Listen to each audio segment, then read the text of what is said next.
इसीलिए इस कंसल्टेशन के बाद में और साथ ही साथ जो जॉइंट कंसल्टेटिव मैकेनिज्म है सेंट्रल गवर्नमेंट के एम्प्लॉयज का JCM, उसके साथ मल्टीपल मीटिंग्स, फिर दुनिया के कई देशों में किस तरह की स्कीम्स हैं, किस तरह के सिस्टम्स हैं, वो भी देखा।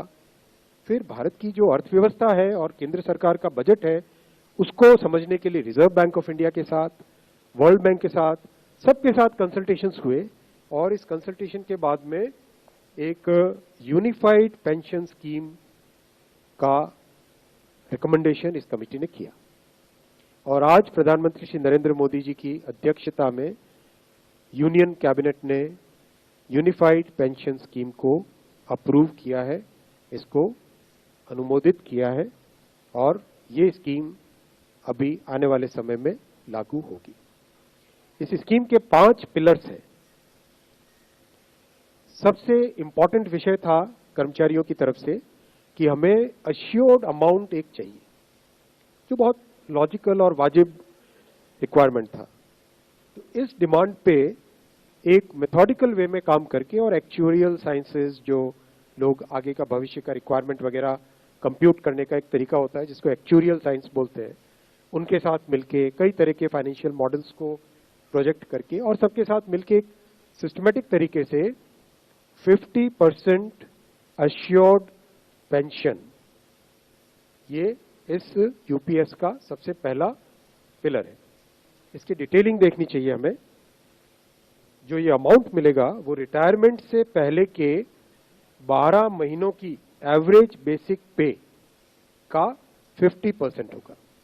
मैं रिपीट कर रहा हूं, अश्योर्ड पेंशन का जो अमाउंट है that will be the average of basic पे ऑफ 12 मंथ्स बिफोर सुपर एनुएशन, उसका 50% होगा। और इस फुल पेंशन के लिए जो क्वालिफाइंग सर्विस रहेगी वो रहेगी 25 ईयर्स, यानी 25 वर्ष तक अगर किसी ने काम किया है, सेवा की है, तो उसको फुल पेंशन यानी जो ये अश्योर्ड पेंशन का अमाउंट है वो मिलेगा। 25 साल से अगर कम है लेकिन 10 साल से ज्यादा है तो उसमें प्रोपोर्शनेट पेंशन रहेगी, प्रो रेटा वो पेंशन का अमाउंट बनेगा। जो कभी किसी कर्मचारी की डेथ हो जाए तो फैमिली पेंशन एक बहुत बड़ा, स्पाउस के लिए ये बहुत बड़ी एम्प्लॉयज की एक रिक्वायरमेंट थी, डिमांड थी। तो सेकंड पिलर इस यूपीएस का है अश्योर्ड फैमिली पेंशन। किसी भी कर्मचारी के डिमाइज से पहले, इमीडिएटली पहले जो पेंशन थी, अमाउंट था, उसका 60% मिलेगा एम्प्लॉय के, डिसीज्ड एम्प्लॉय के स्पाउस को। ये सेकंड पिलर है। थर्ड पिलर है अश्योर्ड मिनिमम पेंशन। कई बार देखा कि सर्विस कम होती है और कंट्रीब्यूशन जितना हुआ है उससे एक सफिशिएंट अमाउंट नहीं मिल पाता था, और ये अपने आप में एक बड़ा विषय था केंद्र सरकार के कर्मचारियों का और एनपीएस में जुड़े सभी कर्मचारियों का। इसीलिए एक minimum assured pension, assured minimum pension 10,000 rupees per month, वो इसमें यूपीएस में थर्ड पिलर ये रखा गया है। इसके साथ आगे वाले पॉइंट को जोड़ के करेंगे तो अगर डीएनएस रिलीफ यानी महंगाई से रिलेटेड रिलीफ जो मिलेगी तो वो आज की तारीख में होते होते करीब करीब 15,000 रुपए पर मंथ हो जाती है, which is a substantial relief part of this entire pension system. Fourth pillar है इन्फ्लेशन के साथ इंडेक्सेशन। जैसे केंद्र सरकार के एम्प्लॉयज के लिए सैलरी में डीएनएस अलाउंस होता है, उसी पैटर्न पे जो इंडेक्स है, सेम इंडेक्स को यूज करके all India consumer price index for industrial workers, इसको यूज करके assured pension, assured family pension और अश्योर्ड मिनिमम पेंशन, इन तीनों के तीनों जो आपने पिछले पेज पे तीनों पिलर्स देखे, assured pension, assured family pension और अश्योर्ड मिनिमम पेंशन, इन तीनों के ऊपर इन्फ्लेशन इंडेक्सेशन डीएनएस रिलीफ के बेसिस पे मिलेगा। डीआर, डीए की जगह डीआर, डीएनएस रिलीफ। पांचवा पिलर है इस स्कीम का lump sum payment at superannuation in addition to gratuity. ये एक तरीके से बहुत ही इंपॉर्टेंट और बहुत ही बड़ी एक रिलीफ मिलेगी जब सुपर एनुएशन होता है तो उसके बाद में इंसान अपनी लाइफ को प्लानिंग जिस तरह से करना चाहिए, तब कई बड़े खर्चे आते हैं।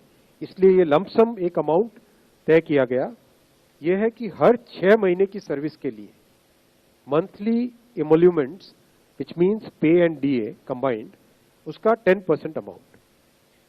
तो ये एक अपने आप में सब्सटैंशियल एक अमाउंट रह जाएगा। जैसे मान लीजिए किसी का 30 इयर्स की सेवा है तो उसमें करीब करीब 6 महीने की सैलरी, सोमनाथन साहब दैट्स करेक्ट ना, करीब करीब 6, तो उसको 6 महीने की एमोल्यूमेंट्स जो उसकी रहेगी पे प्लस डीए मिला के, वो एक लमसम अमाउंट की तरह मिलेगा। ये 5 पिलर्स को लेके आज यूनिफाइड पेंशन स्कीम अप्रूव हुई है। ये स्कीम केंद्र सरकार के करीब 23 लाख कर्मचारी, करीब 23 लाख एम्प्लॉयज हैं, उनको इसका बेनिफिट मिलेगा। ऑप्शन रहेगा, कोई अगर एनपीएस में रहना चाहे तो एनपीएस में रह सकता है, यूपीएस में ऑप्ट करना चाहे which is naturally a very attractive scheme, तो उसमें ऑप्ट कर सकता है। प्लस राज्य सरकारें अगर इसी फ्रेमवर्क को, इसी आर्किटेक्चर को यूज करना चाहे तो राज्य सरकारें भी इस आर्किटेक्चर को यूज कर सकती है। अगर राज्य सरकार के कर्मचारी भी इसमें शामिल होते हैं तो करीब 90 लाख के आसपास टोटल कर्मचारी इसका बेनिफिट मिलेगा। सबसे इंपॉर्टेंट जो आज के इस फैसले का बहुत ही महत्वपूर्ण पार्ट है वो है कि कर्मचारियों पर इस स्कीम का भार नहीं पड़ेगा।